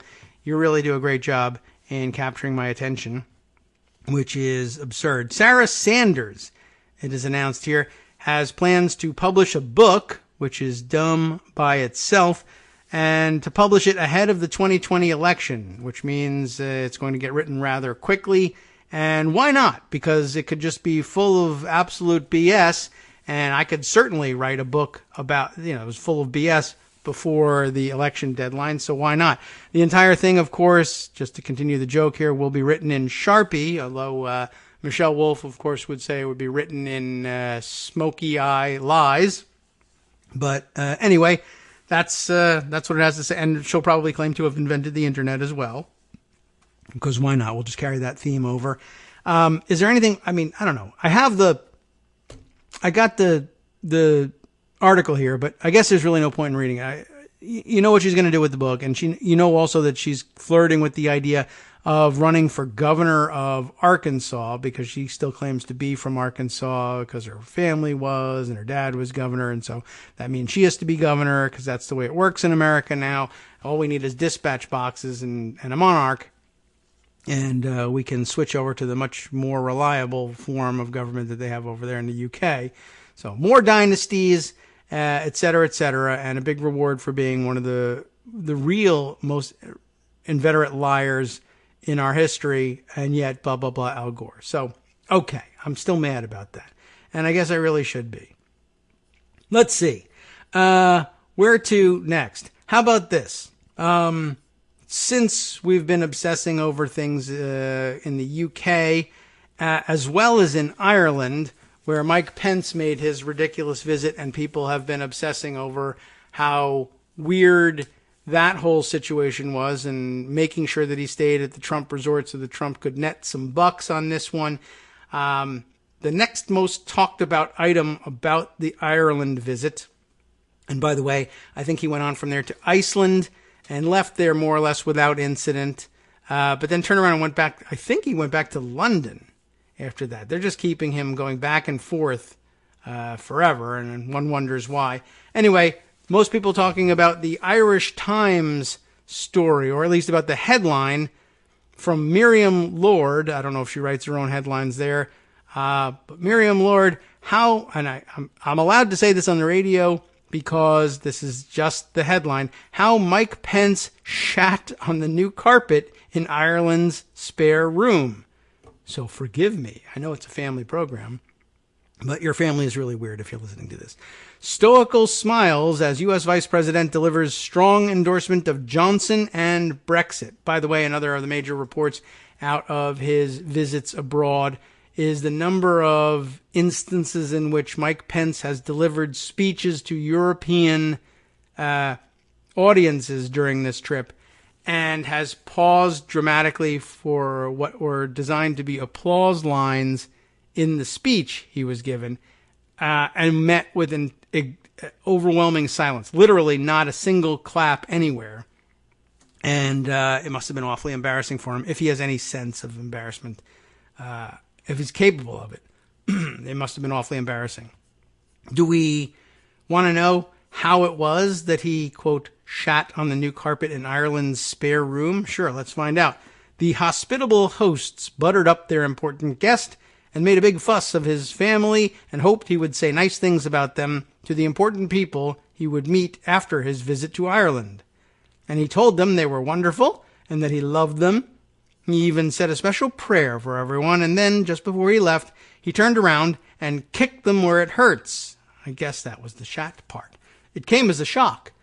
Like pulling out all the stops for a much-anticipated visitor to your home and thinking it has been a great success until somebody discovers he shat on the new carpet in the spare room, the one you bought specially for him. What is going on here?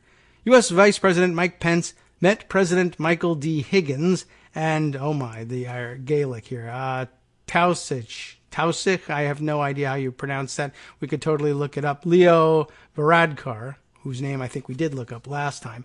On Tuesday, the Prime Minister, but in Gaelic, it's another word. I'm not even going to try my Gaelic. I have none. Anyway, the Prime Minister, Leo Varadkar, on Tuesday, during an official visit, his Irish hosts up to their oxters for the last 3 years in Brexit worry, hoped to impress upon him Ireland's fears about the consequences of a no-deal Brexit for the country.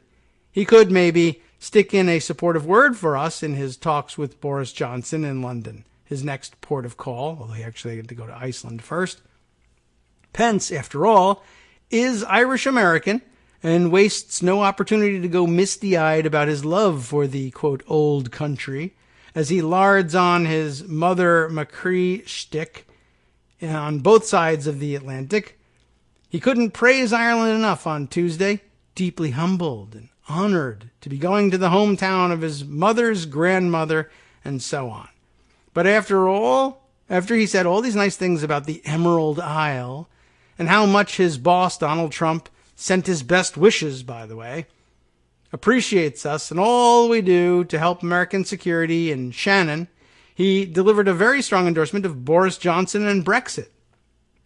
No room left for doubt, as Pence read from the auto cue, I guess that's teleprompter for them, and Irish eyes definitely stopped smiling. It was clear he was channeling his master's voice. Trump is a fan of Brexit and Boris, and this, after such a lovely morning, with Pence and his mother meeting the Prime Minister again, damn it, and his mother. His Irish mother, as Mike calls her. He dotes on Nancy. So he should have known that any Irish mammy will tell you if you can't say anything good, say nothing at all.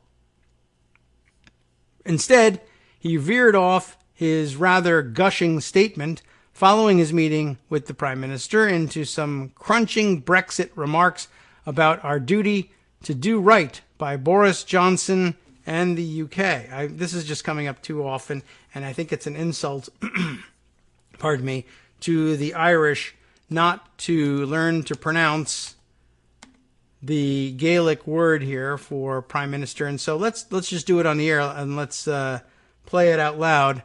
And Taoiseach, is that right? Let's pronounce it on the computer here. Taoiseach. There we are, Taoiseach. It doesn't help anything to say it's T-E-I-S-H-U-H. What is that? It's a Taoiseach. Okay. You can, if you haven't seen it in Gaelic, Taoiseach. Tau, normally we'd say, oh, you're talking about the Tau? Taui Sich. No, Taisha. Okay, that's why Gaelic is hard. So, anyway, I apologize for the interruption from the story, but it's really just disrespectful to see it this many times in the story and not even try. So, okay, let's try that paragraph again. Instead, he veered off his rather gushing sentiment following his meeting with Taisha into some crunching Brexit remarks and our duty to do right by Boris Johnson in the UK. And quite honestly, the UK might not have to do anything by Boris Johnson ever again if things go right. As the air in the steamy ballroom turned decidedly frosty, Pence urged Ireland and the European Union, quote, to negotiate in good faith with the new British Prime Minister.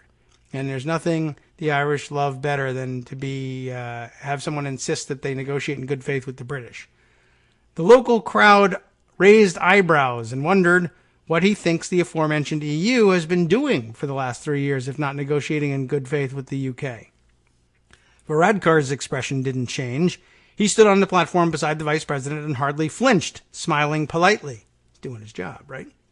Even when Pence made it worse by not only mentioning good faith and Boris Johnson in the same context, but also requiring his hosts to have, quote, respect for the UK's sovereignty. Wow. Varadkar maintained a stoic courtesy. That guy's amazing. He had to. It's in the job description for normal prime ministers. Same goes for Higgins, even though it would have been true to say that Michael D. and Mike Pence do not sing from the same hymn sheet.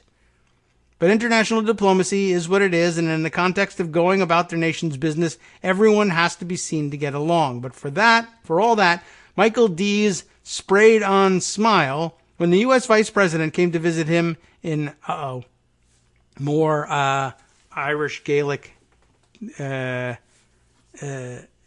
pronounce here. Oh, my goodness. You know what? Let's just copy it and see what I have to deal with on this show. Unbelievable what I have to go through. You damn Irish. Let's pronounce this one. Hopefully we'll have the same computer pronunciation available to us. Whew. All right. Let's see. Have we got this? We got a YouTube video here. Hopefully it won't play a commercial. Oh, that's no help to me at all. You get that? Is that like the Irish executive mansion? Is that what that is? Aras an Uachtaráin. Wow. Okay.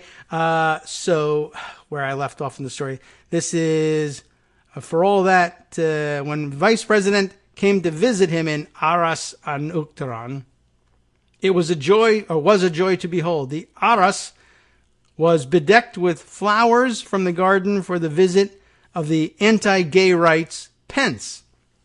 All the flowers were in shades of pink. The only other color was lavender. Pink flowers everywhere. Pence arrived with a huge entourage. Higgins escorted him through the Aras and into the ballroom, where he invited his guest to sign the visitor's book. Michael D. looked ahead a lot of the time. Can I invite you to sign? He motioned toward the book. Pence sat at the table and began to write. The president stood to one side, saying nothing apart from the occasional whisper to his wife, Sabina, which I hope I pronounced correctly. The VP kept writing as the silence got louder. Still writing. Michael D. looking on into the distance. Finally, thank God, Pence stopped writing, which was a relief all around.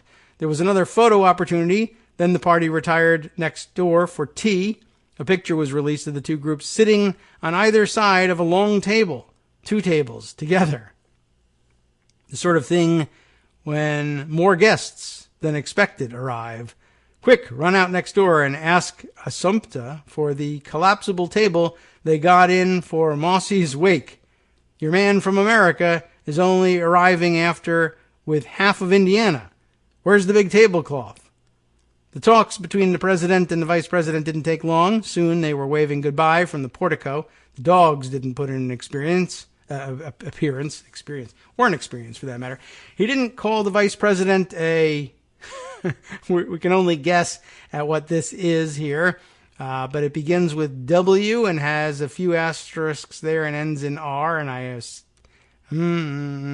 that's probably wanker. Did that happen? Can we say that on the radio? We shouldn't. It's asterisked out even in the Irish Times, which used shat in a headline. But okay, he didn't call the vice president that. You could probably get away with that on American radio and maybe not so much on British radio or Irish radio, I guess. Anyway, that's what he had done when he had a row many years ago on radio with a famous American conservative commentator. Michael Graham was his name. Michael D. might easily have become confused because Mike Pence is an adherent of the Graham rule. This is where he doesn't stay alone in a room with a woman who is not his wife so as not to give rise to bad thoughts and the like. At Farmley House, Varadkar's static courtesy was equally impressive, but then the Taysha, that's right. The Taysha has dined before in Pence's presence. We are all God's children, Leo pointedly told him when they met for breakfast last March in Washington. Just to be clear, they met for breakfast in a room full of other people. 2 men weren't dining alone, perish the thought. It was a very pleasant event. This was when Leo invited his American host to Ireland and told him to bring along his mother, too. It would be a grand trip for her and an emergency if Mike's wife was otherwise detained. Mammy could sit in as a chaperone should the VP have found himself unavoidably alone in a dining room with our gay Taysha. You can never be too careful. In the end, Pence brought his wife, his mother, and his sister to the old country, where it seems a lot of the natives have turned alarmingly heathen in the generations since his ancestors left our shores. His morning began with a trip to the Phoenix Park and courtesy call on the president. To look at Mike Pence with all smiles and handshakes, you'd hardly think he isn't very keen on the gays at all. Brave Mike sat down to lunch with the Taysha and his partner, Matthew, and managed not to choke on his Dublin Bay prawns. The VP's wife, Karen, who recently took up a part-time teaching position in a school which bans LGBT pupils and staff, kept her fillets of venison down despite the company. The next prime minister the couple will meet on their trip will be the serial philanderer Boris Johnson. He's pretty experienced on the extramarital and premarital sex front, which they abhor. On Tuesday, to be on the safe side, nobody was left alone with the U.S. Vice President in case it might upset him. We've both been blessed with Irish mothers, Pence told the Taysha when they met the press. He didn't say anything about Indian fathers, in Leo's case, but there you go. I carry Ireland with me wherever I go, said Pence, speaking of an old Ireland, one his ancestors left generations ago. Still, his visit was a great example of diversity in action. President Trump, who recently visited, is very hands-on with women and likes to grab them in all sorts of places, and his second-in-command is the opposite. He won't stay on his own with a woman who isn't his wife. God bless America. Well, they're pretty fed up with us there, and I guess it came through, in case you missed it, by the way. All right, let's see. About 10,000 alerts on the phone. The level of spam calling to my cell phone these days, you're probably all having the same problem, is rendering it actually next to impossible to use it as an alarm for timing the breaks and ending of the show. It's really getting to be a problem. I'm going to campaign for president based on it anyway. Okay. Let's see. Oh, yes, I had promised you, this is really dumb how long we're spending on this thing. But, I mean, at this point, why pay attention to real news? Because, as I said, you can always just Sharpie it away if it's bothering you. And by the way, we're about 10 minutes away from Trump writing something into the Constitution that doesn't exist there, or scratching out something that's inconvenient with a Sharpie pen and insisting that it was always that way. And we're all going to treat that as adorable and wacky somehow.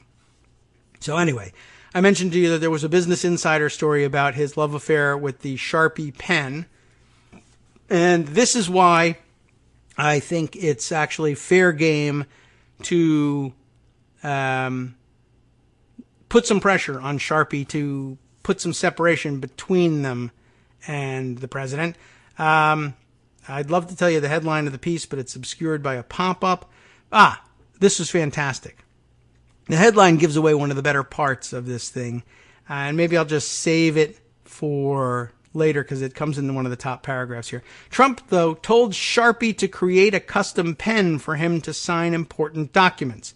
This is Mary Hanbury's reporting from back in November of 2018, and it is illustrated with a picture of the president at his resolute desk, backed by Mike Pence and I forget which congresswoman this one is here, but, generic. So I don't know. Is it Lynn Cheney? I can't even tell. Who knows? I forget what she looks like, too, thank God. And on the desk is one of these special pens. So some bullet points here about Trump and his Sharpies. But let's just get right up to the narrative here. Trump is known for his signature writing tool, the Sharpie pen. He really is quite visibly attached. In fact, his thick and highly legible Sharpie scrawl, it's not legible at all. It's highly illegible, really. Highly visible, but not legible. Wrong word there. In fact, that's what they say, thick and highly legible Sharpie scrawl has caused problems for the president in the past, giving away notes to his speech and making some of his private thoughts visible to the public.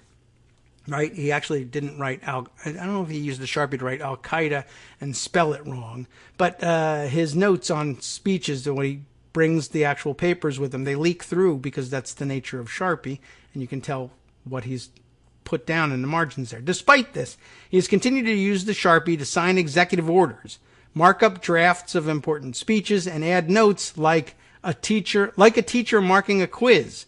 Guardian writer Sam Wolfson wrote in July. What is lesser known, however, is that Trump struck up a deal with Sharpie to have these pens personalized for himself.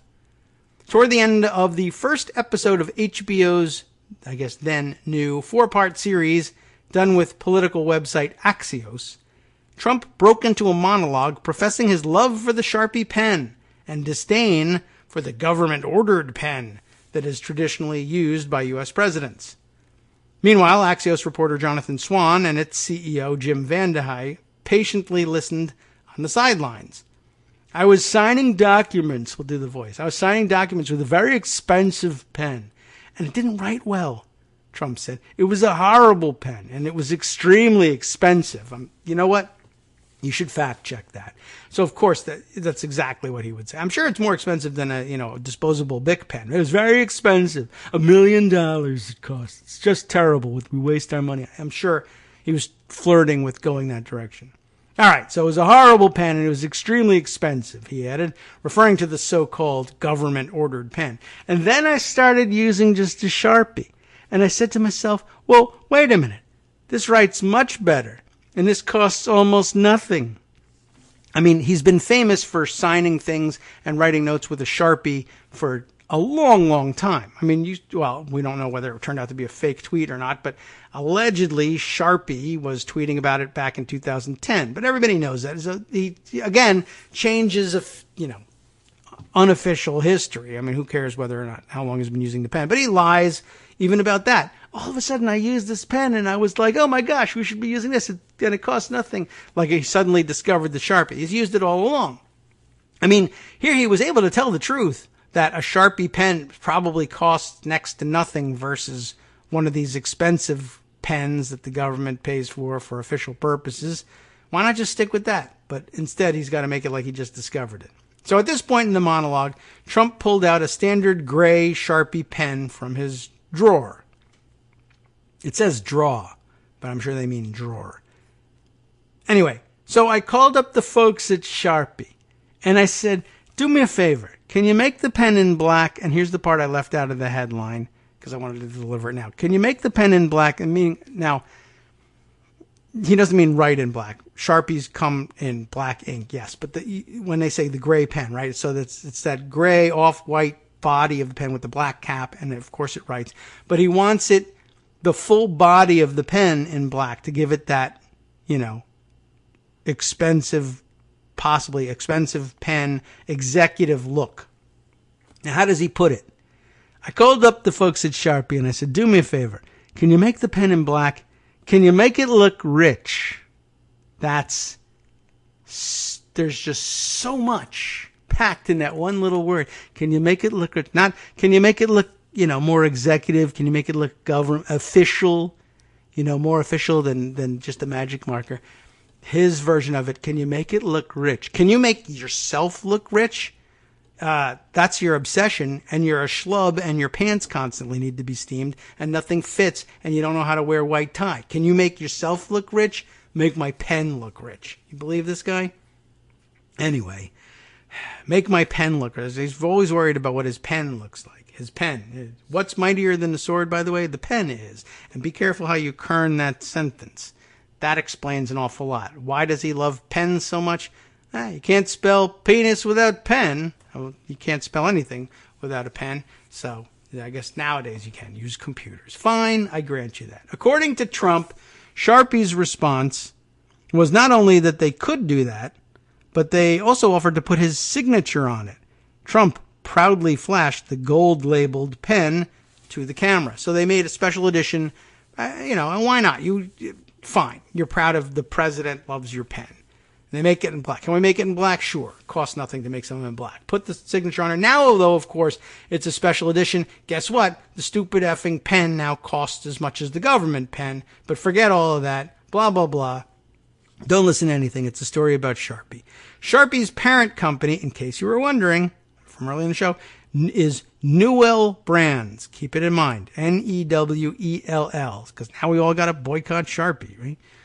Sharpie's parent company, Newell Brands, I got to lower all of the volume again, did not immediately respond to Business Insider's request for comment. Good, fine, fantastic. We're done with the story. Thank you, Justice, for updating us. I've got his info on what he's got coming up on his show. It came through on Skype. I usually have the volume turned down, but I had turned it up to learn how to pronounce things in Irish Gaelic and forgot to turn it back down, so we get the bloop from Skype. Skype sound effects are a big part of the show. All right. The Washington Post has written on the Pence trip and the decision to stay at the Trump resort in Ireland. So I guess the definitive hard news story on these things, summing everything up. I think we've really got to everything on that one, quite honestly, and we don't have time to read through that. Let me just alert you to one more story. Natasha Bertrand wrote quickly for Politico yesterday. We'll keep an eye on legal proceedings elsewhere in the United States. Stone aide, that would be Roger Stone aide, who battled Mueller, will testify at former boss's trial. Keep an eye on this one. This one looks weird. Roger Stone's wingman, who spent a year fighting a subpoena from special counsel Robert Mueller, remember this, has now been subpoenaed to testify at his former boss's trial, but not by his former boss. You see? Andrew Miller is the guy's name. A longtime aide to Stone received a subpoena in early August to appear as a government witness, said Miller's lawyer, Paul Kamenar. Kamenar said he was puzzled as to why prosecutors wanted Miller as a government witness. He said earlier this year that he did not think Miller would be called, but confirmed that Miller plans to comply. This time he plans to comply. I don't know if he's going to make a good witness, though. I wonder what they think they're going to get out of him. This will be really fascinating to watch. That's why I wanted to sneak this one in. The result is that one of Stone's closest aides will be testifying about him at his trial in November for lying to Congress about his dealings with WikiLeaks during the 2016 election. He has pleaded not guilty. Miller worked with Stone for over a decade, managing his schedule and travel. Miller accompanied Stone to the Republican National Convention in 2016, meaning he might have insight into Stone's activity around this time. The subpoena offers further evidence that the government considers Miller a key part of its prosecution strategy and marks just the latest legal setback for Stone. U.S. District Court Judge Amy Berman Jackson in July banned the one-time Trump political advisor from social media after ruling that he ran afoul of a court-imposed gag order. Prosecutors have long had Miller on their radar and subpoenaed him in 2018 to testify before the grand jury, Mueller's grand jury. Miller vigorously fought the move, arguing that Mueller's appointment was invalid because his level of authority should have required Senate confirmation. He also contended that the Deputy Attorney General did not have the power to appoint Mueller, even though then Attorney General Jeff Sessions had recused himself from the matter. And although the fight dragged past Stone's indictment, Mueller's attorneys refused to drop their subpoena push. The move raised some eyebrows since grand juries are not supposed to be used to investigate a criminal case that's already been filed. But grand juries can be used to add new charges or to charge new defendants. You remember that his fight of the subpoenas, I don't think worked out very well, but nothing ever really came of it. We didn't hear much from him later on. So it's going to be interesting to see what happens when they finally get him to testify at this trial. Keep an eye on that one. Also, by the way, the trial of Gregory Craig is finished, and guess what? He's been found not guilty. Maybe we can dive into that tomorrow. But in the meantime, first comes Justice Putnam and the West Coast Cookbook and Speakeasy, and here's what he's got on tap for you. We'll get as much in as we can. Trump is so thin-skinned and incapable of admitting a mistake, you won't believe it. He went to war against the National Weather Service. On netrootsradio.com. You will believe it. Of course, you know all about the story. You have been listening to the Kagro in the Morning Show. But honestly, it can never hurt to have more. All right, on the rest of the menu, Facebook told the feds that their plan to use fake accounts to track immigrants is not allowed. A DOJ employees union filed a complaint with the IG that a Trump appointee is improperly influencing Justice Department crime victim grants. That and much, much more. Do stay tuned for what's up next.